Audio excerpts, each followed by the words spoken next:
امام اہل سنت رحمۃ اللہ تعالی علیہ جب مکہ مکرمہ حج کے لیے گئے تھے دوسری مرتبہ، تو اس وقت آپ سے کچھ سوالات وہاں علماء مکہ مکرمہ نے کیے تھے.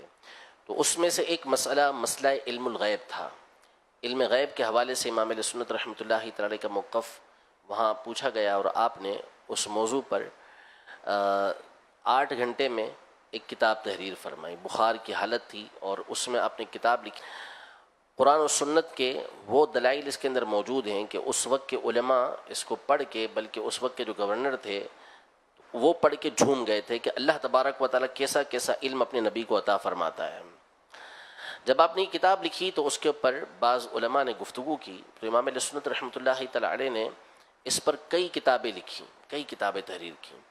ان میں سے کتاب آپ نے لکھی انباء الحی، جس میں آپ نے اس بات کو بیان کیا ہے کہ قرآن کے اندر ہر شے کا بیان موجود ہے.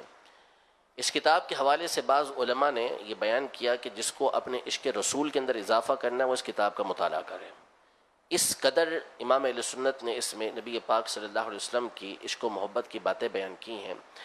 ایک سوال یہ تھا کسی کی طرف سے کہ جب اعلیٰ حضرت نے فرمایا کہ نبی پاک صلی اللہ علیہ وسلم کو اللہ پاک نے اتنا اتنا علم عطا کیا ہے، تو کسی نے یہ اعتراض کیا کہ اگر علم عطا کیا ہے تو نبی پاک صلی اللہ علیہ وسلم کو جو درود پاک پڑھا جاتا ہے وہ پیش کیوں کیا جاتا ہے؟ اگر پتہ ہو پہلے سے تو پیش کیوں کیا جاتا ہے؟ وہ تو بعد میں پیش ہوتا ہے. امام علیہ سنت نے بہت سارے جوابات دیے، اس میں سے ایک جواب دیا کہ پیش تو اللہ کی بارگاہ میں بھی اعمال کیے جاتے ہیں. اگر پیش کرنا کے مطلب یہ ہوتا کہ پہلے سے علم نہیں ہے تو کیا نعوذ باللہ اللہ کے بارے میں یہ کہیں گے؟ اور پھر اس کے اوپر گفتگو کی، جوابات دیے. پھر آپ نے یہ ارشاد فرمایا کہ نبی پاک صلی اللہ علیہ وسلم کی بارگاہ میں جب ہم ایک مرتبہ درود پاک پڑھتے ہیں تو احادیث طیبہ کی روشنی میں میرے سامنے یہ بات ظاہر ہوئی کہ 10 مرتبہ نبی پاک صلی اللہ علیہ وسلم کی بارگاہ میں وہ درود پیش ہوتا ہے. 10 بار ایک بار پڑھیں، پیش نبی پاک صلی اللہ علیہ وسلم کی بارگاہ میں 10 مرتبہ ہو رہا ہے. اور اس میں سے 4 مرتبہ تو وہ ہے کہ جو ابھی ہمارے پڑھنے سے پہلے نبی پاک صلی اللہ علیہ وسلم کی بارگاہ میں پیش ہو چکا ہے. پھر آپ نے احادیث کی روشنی میں سب باتیں حدیثوں کی روشنی میں بیان کی کہ آپ جلیل القدر محدث تھے. دقت نظری اصول حدیث میں اپنی جگہ پر، اور وسعت نظری جو حدیثوں کی کتابیں تھیں اس میں اپنی جگہ نظری پر کلام ہے ادھر. جی تو یہ کچھ باتیں ایسی ہو جاتی ہیں. مزہ آ گیا. دقت نظری، وسعت نظری، واہ.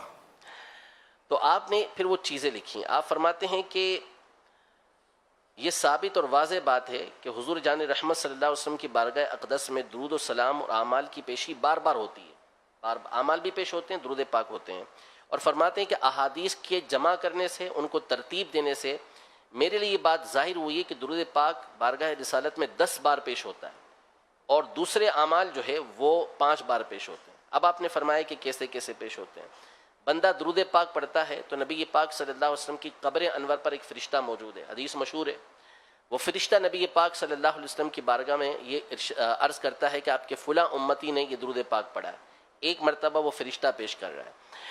پھر فرماتے ہیں کہ دوسرا وہ فرشتہ ہے جو درود پاک پڑھنے والے کے ساتھ مقرری اس لیے کیا گیا ہے کہ جو درود پاک پڑھے گا اس کا درود لے کے نبی پاک صلی اللہ علیہ وسلم کی بارگاہ میں حاضر ہوگا. درود پڑھا یہ فرشتہ بھی پیش کر رہا ہے، وہ فرشتہ جو قبر انور کے پاس کھڑا ہوا وہ الگ سے پیش کر رہا ہے کہ آپ کے امتی نے پڑھا ہے، بار بار لے کے جا رہے ہیں آپ کی بارگاہ میں. پھر فرماتے ہیں کہ بعض فرشتے جو سیر و سیاحت کرتے ہیں ایسی مجلسوں کو بھی ڈھونڈتے ہیں جس میں نبی پاک صلی اللہ علیہ وسلم پر درود پاک پڑھا جا رہا ہوتا ہے. پھر وہ درود لے کے نبی پاک صلی اللہ علیہ وسلم کی بارگاہ میں پیش ہو جاتے ہیں، حاضر ہوتے ہیں اور کہتے ہیں کہ آپ کے فلاں امتی نے درود پاک پڑھا ہے جس کا نام یہ ہے، اس کے والد کا نام یہ ہے. وہ پیش کرتے ہیں. یہ تیسری مرتبہ پیش ہوتا ہے.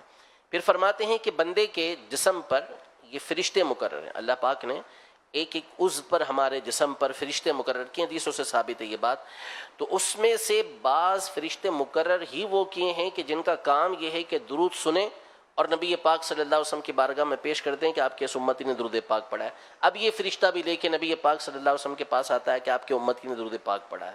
یہ چوتھی مرتبہ نبی پاک صلی اللہ علیہ وسلم کے پاس پیش ہو رہا ہوتا ہے. یہ روز پیش ہو رہا ہے، بار بار پیش ہو رہا ہے. پھر یہ سارے اعمال جو ہے، سارے ہفتے کے اعمال لے کر درود شریف بھی ساتھ ہوتا ہے. جمعے کے دن دوبارہ نبی پاک صلی اللہ علیہ وسلم کے پاس پیش کیا جاتا ہے کہ آپ کی امتی نے درود پاک پڑھا ہے. یہ 5ویں مرتبہ پیش ہوتا ہے. پھر فرماتے ہیں کہ عمر بھر کے جملہ درود قیامت کے دن نبی پاک صلی اللہ علیہ وسلم کے سامنے پیش ہوں گے کہ اس نے آپ نے درود پاک پڑھا تھا، یہ درود پاک پڑھا۔ تو 6 مرتبہ وہ مقام ہے کہ ہم درود پاک پڑھتے ہیں اور 6 مرتبہ نبی پاک صلی اللہ علیہ وسلم کی بارگاہ میں یہ پیش کیا جا رہا ہوتا ہے۔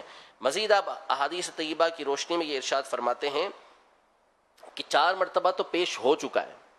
نمبر 1، جب نبی پاک صلی اللہ علیہ وسلم معراج پر گئے تو اس وقت ہر چیز کا علم نبی پاک صلی اللہ علیہ وسلم کو دے دیا گیا، یہ اجمالی علم ہر چیز کا دیا گیا اور آپ کو بتا دیا گیا کہ یہ ہونا ہے۔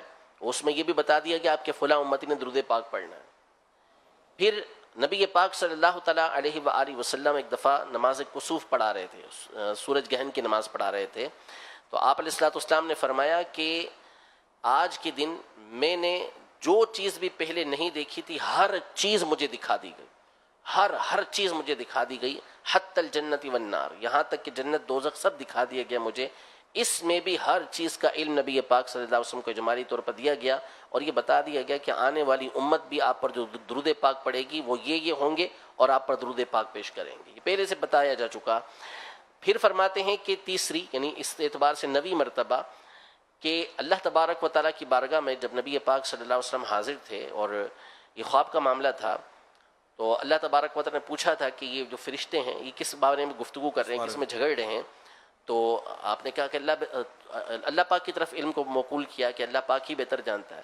تو اپنا دست قدرت نبی پاک صلی اللہ تعالیٰ علیہ وآلہ وسلم کے دونوں کندھوں کے درمیان اللہ پاک نے رکھا، تو آپ فرماتے ہیں کہ فتجلی لی کل شیء، کہ میرے لیے ہر چیز روشن ہو گئی، فعرفت، میں نے جان لیا۔